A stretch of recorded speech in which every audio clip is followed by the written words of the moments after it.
ত্রিভুজের ভূমি ও উচ্চতা দেওয়া থাকলে ক্ষেত্রফল নির্ণয়ের অ্যালগরিদম। ত্রিভুজের ক্ষেত্রফল সমান আমরা সূত্র জানি, হাফ গুণন ভূমি গুণন উচ্চতা।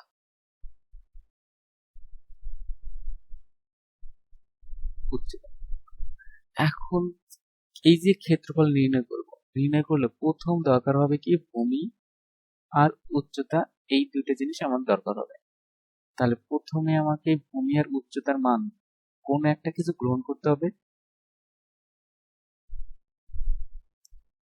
অ্যালগরিদম লেখা ধাপ 1, প্রথমে আমরা শুরু করার পর ধাপ 2 এ এই যে ত্রিভুজের ক্ষেত্রফলটা নির্ণয় করব, তার জন্য এ এবং এইচ অর্থাৎ ভূমি এবং উচ্চতার মান গ্রহণ করব।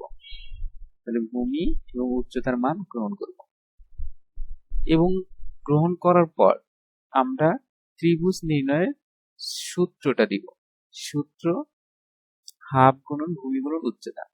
এখন হাফ গুণন ভূমি গুণন উচ্চতা থেকে একটা মান পাবো। এখন এই মানটাকে আমরা একটা চলকের ভিতর রেখে দিব। সেই চলকটা হচ্ছে এরিয়া নামক চলক বা ভেরিয়েবল। এখন এই যে ফলাফলটা আসবে সেই ফলাফলটা প্রদর্শন করব।